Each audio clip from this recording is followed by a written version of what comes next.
তেসরা আগস্ট সমগ্র জাতি যখন দিশেহারা হয়েছিল, সারা বাংলার আনাচে কানাচে ছাত্র জনতা যখন রাস্তায়,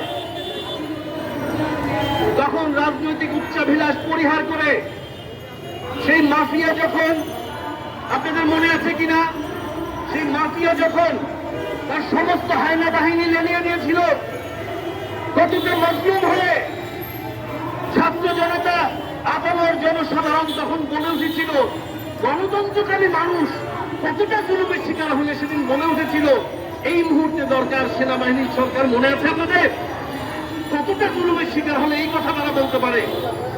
সেই রকম একটা সুবর্ণ সুযোগ থাকা সত্ত্বেও বাংলাদেশের দেশপ্রেমিক সামরিক বাহিনী গত ৩রা আগস্ট এই বাংলাদেশের পক্ষে, গণতন্ত্রের পক্ষে রাজনৈতিক উচ্চাভিলাষ পরিহার করে সামরিক বাহিনীর ভিতরে সেই মাফিয়া ফ্যাসিস্টের দূষণদের রক্তচক্ষু পরিহার করে বাংলাদেশের গণতন্ত্রকামী জনগণের পক্ষে অবস্থান নিয়ে বলেছিল, আরো বেশি কাঁদালে উড়াল দেব আকাশে, আগামীকাল থেকে ছাত্র জনতার বিপক্ষে একটা বন্দুক উঠবে না।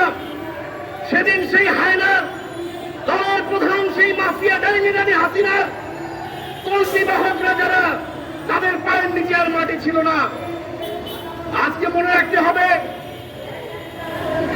আমরা এমন একটা অবস্থার মধ্যে বিরাজ করছি যেখানে একজন রাষ্ট্রপ্রধান বলতে পারে যে আমরা দেশ কিভাবে চালাতে হয় হাত দিয়ে চালাচ্ছি। একজন রাষ্ট্রপ্রধান কনফ্লিক্ট অফ ইন্টারেস্ট বুঝেন না।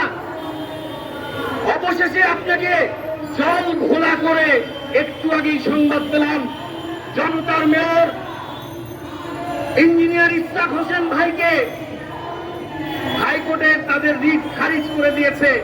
খারিজ করে দিয়ে তার শপথ নেওয়ার পথে আর কোনো বাধা নাই। ঘোলা করে জল আপনারা খেলেনি।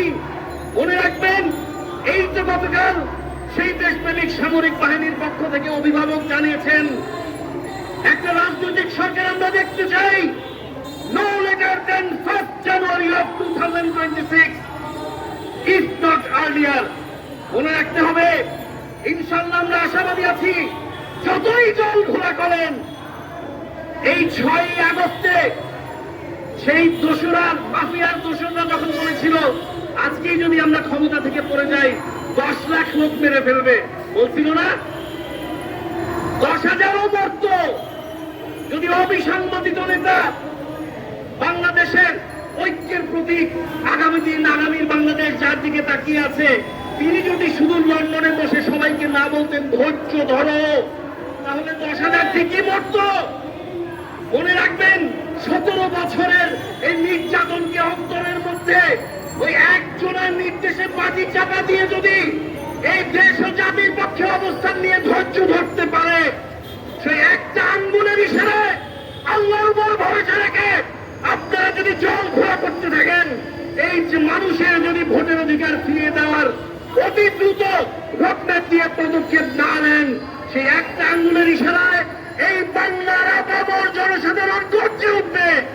তাই বলছি, অতি দ্রুত আপনারা এই ঘোলা জল করা থেকে বিরত হয়ে তাড়াতাড়ি ফিরে আসুন, এই দেশ ও জাতির উত্তরণ এবং নিজেদের একটা সুষ্ঠুভাবে সম্মানের সাথে বিদায় নেওয়ার একটা রাস্তা বের করুন।